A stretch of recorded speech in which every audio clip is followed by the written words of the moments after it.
Número 1. Jonas. Jonas enfrentou diversos problemas, além de sua tendência a agir de forma emocional em qualquer oportunidade. Ele tinha um problema mais profundo.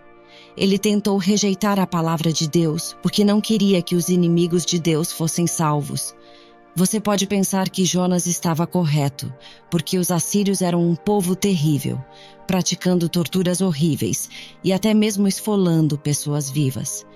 Jonas testemunhou o reino do norte de Israel ser capturado ou disperso por eles. Imagine sua raiva quando Deus lhe disse para entregar uma mensagem de advertência a eles. Embora a mensagem afirmasse que Deus destruiria Nínive, uma grande cidade na Assíria, Jonas reconheceu a condição. Se o povo se arrependesse, Deus os pouparia. Portanto, ele fugiu de propósito para evitar que a palavra chegasse até eles, para que pudessem enfrentar o julgamento. O Senhor deu esta mensagem a Jonas, filho de Amitai. Apronte-se e vá à grande cidade de Nínive. Anuncie meu julgamento contra ela, pois vi como seu povo é perverso. Jonas se aprontou, mas foi na direção contrária, a fim de fugir do Senhor. Desceu ao porto de Jope, onde encontrou um navio que estava de partida para Tarsis. Comprou a passagem e embarcou para Tarsis, a fim de fugir do Senhor. O Senhor, porém, enviou sobre o mar um vento forte e caiu uma tempestade tão violenta que o navio estava prestes a se despedaçar. Jonas, capítulo 1, versos 1 ao 4. Os tripulantes do barco lançam a sorte para saber o motivo da tempestade, e a sorte caiu sobre Jonas. Ele reconhece que é a mão de Deus e pede que o arremessem ao mar. Imediatamente ao ser arremessado, a tempestade se acalma. Jonas é engolido por um grande peixe e fica no peixe por 3 dias e 3 noites. O peixe o leva até Nínive. Jonas percebe que não tem como fugir de sua missão, então profetiza para Nínive. A população se arrepende e se humilha diante de Deus. Deus, em sua misericórdia, perdoa e não destrói Nínive. Jonas fica muito irritado com isso e é repreendido por Deus. Finalmente, Jonas obedeceu a Deus e o propósito foi cumprido. No entanto, Jonas não ficou feliz com a redenção deles. Ele disse: "Eu sabia que você é um Deus gracioso e compassivo, lento para se irar e cheio de amor, um Deus que se arrepende de enviar calamidade. Agora, Senhor, leve a minha vida, pois é melhor morrer do que viver." Mas o Senhor respondeu: "É certo que você fique com raiva?" Jonas saiu e se sentou a leste da cidade, onde fez uma cabana para si mesmo, sentando-se à sombra e esperando para ver o que aconteceria com a cidade. Então o Senhor Deus fez crescer uma planta com muitas folhas sobre Jonas, para dar sombra à sua cabeça e aliviar seu desconforto. Jonas ficou muito feliz com a planta, mas ao amanhecer do dia seguinte, Deus fez surgir um verme que atacou a planta, fazendo-a murchar. Quando o sol nasceu, Deus enviou um vento quente do leste, e o sol queimou a cabeça de Jonas, fazendo-o desfalecer. Ele desejava morrer, dizendo: "É melhor eu morrer do que viver." Mas o Senhor disse a Jonas: "Você tem razão em estar com raiva por causa da planta?" E Jonas respondeu: "Tenho todo o direito de estar com raiva, a ponto de desejar a morte." Então o Senhor disse: "Você tem pena dessa planta. Embora não a tenha plantado nem cuidado dela, ela cresceu numa noite e pereceu numa noite. E não deveria ter pena de Nínive, aquela grande cidade, na qual há mais de 120.000 pessoas que não sabem a diferença entre a mão direita e a mão esquerda, além de muitos animais." Ali Deus ensinou a Jonas sobre sua misericórdia e amor. Número 2. Caim. Caim, o primeiro homicida da Bíblia que matou seu irmão. Quando alguém tira a vida de outro ser humano, não há impacto negativo maior para a humanidade. Nossos caminhos históricos estão repletos de atos de assassinato. Aqui está um pensamento aterrorizante. Enquanto eu falo estas palavras, em algum lugar alguém está planejando matar outro ser humano. E enquanto você ouve estas palavras, a vítima desse esquema logo morrerá. E tudo começou no início da humanidade.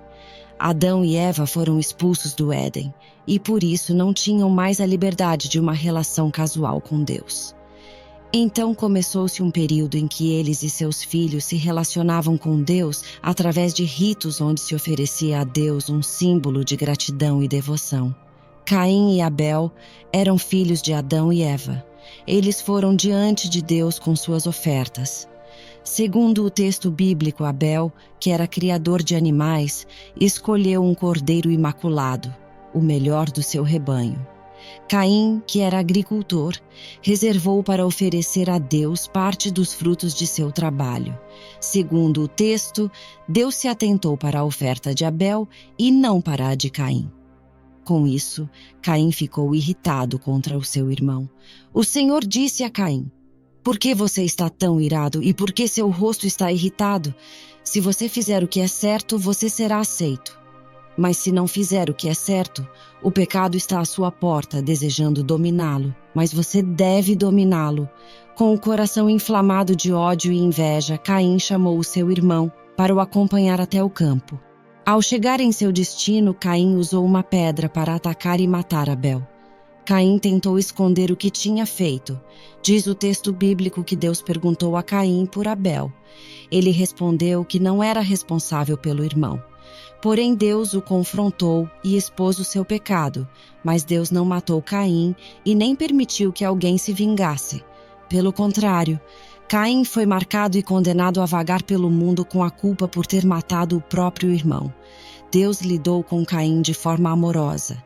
Ele deixou claro que se Caim fizesse o que era certo, seria aceito. Claro que Deus sabia as respostas para as perguntas que fez, mas ele queria que Caim soubesse e resistisse ao ímpeto da violência e da raiva. Dentro de Caim, Deus o advertiu sobre o poder destrutivo do pecado. Caim poderia resistir ao pecado e ser abençoado, ou poderia sucumbir ao pecado e ser consumido. Nós impedimos que o pecado nos domine, permitindo que Deus nos domine primeiro. Sem Deus como nosso Senhor, seremos escravizados pelo pecado. Caim fez as coisas do seu jeito, enquanto o seu irmão fez as coisas do jeito de Deus. A maneira como esses homens abordaram Deus demonstrou a sinceridade de sua fé. Número 3. Salomão. Como o homem mais sábio da história se afastou de Deus, como um líder cujos talentos o haviam tornado famoso em todo o mundo, se desviou do Deus de seu pai Davi. Salomão se envolveu em todas as atividades especificadas pelo Senhor em Deuteronômio, capítulo 17, conforme apropriado para os governantes.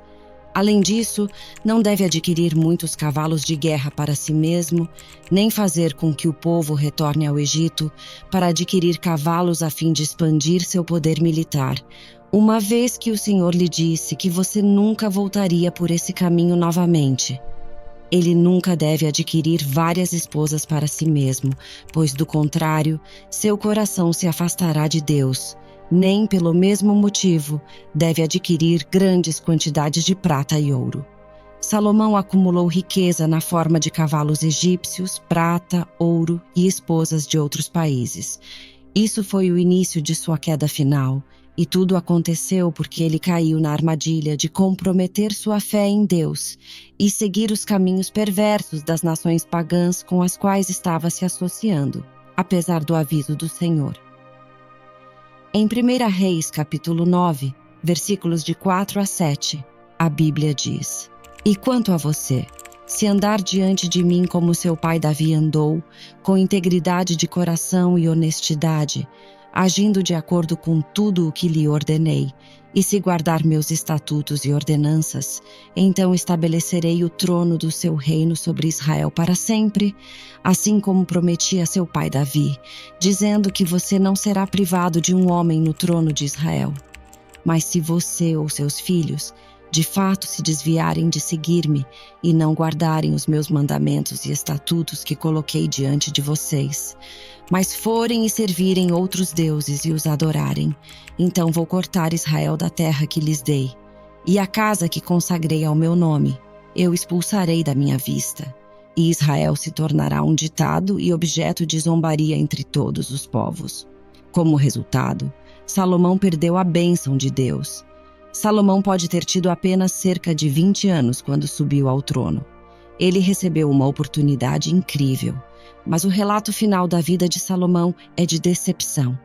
Agora, o rei Salomão amou muitas mulheres estrangeiras, além da filha do faraó: moabitas, amonitas, edomitas, sidônias e etéias, todas elas das nações sobre as quais o Senhor tinha dito aos israelitas: vocês não devem casar-se com elas, nem elas devem casar-se com vocês, pois com certeza elas os levarão a adorar os seus deuses. A essas mulheres Salomão deu ouvidos e se uniu a elas com amor. Ele teve 700 esposas de sangue real e 300 concubinas, e suas esposas o levaram a se desviar. 1 Reis 11, 1-3. A poligamia de Salomão foi um problema porque era contrária ao plano inicial de Deus de que um homem e uma mulher se unissem. Além disso, casar-se com essas mulheres de nações vizinhas era claramente proibido, como Deus havia alertado que tais mulheres afastariam os corações dos israelitas de seguir o Senhor. Salomão, infelizmente, ignorou esses fatos, indo contra os avisos de Deus centenas de vezes. A extensão da desobediência de Salomão é impressionante. Suas esposas o converteram à idolatria exatamente como predito. Quando Salomão envelheceu, suas esposas desviaram o seu coração para seguir outros deuses, e o seu coração não foi totalmente dedicado ao Senhor, seu Deus, como fora o coração de seu pai Davi. Ele seguiu Astarote, a deusa dos Sidônios, e Moloque, o repugnante deus dos Amonitas. Assim fez para todas as suas esposas estrangeiras, que queimavam incenso e ofereciam sacrifícios aos seus deuses. Em relação à idolatria, o coração do rei Davi era inteiramente fiel ao Senhor, seu Deus. No entanto, Salomão não seguiu os passos de seu pai nesse aspecto. Assim, Salomão fez o que era mal aos olhos do Senhor. Não seguiu totalmente o Senhor, como seu pai Davi. Ele construiu locais de culto idólatra no Monte das Oliveiras, a leste de Jerusalém. Então o Senhor disse a Salomão que, como resultado de sua idolatria, o reino seria tirado dele e dado a um de seus servos. É interessante notar que Salomão pode ter retornado ao Senhor. Acredita-se que temos o testemunho pessoal de Salomão no livro de Eclesiastes, onde ele conclui que o Senhor é a verdadeira resposta para experimentar alegria na vida. Já conhecia essas histórias? Comenta aqui embaixo. E se gostou do vídeo, não esqueça de se inscrever no canal e deixar o seu like. Deus te abençoe.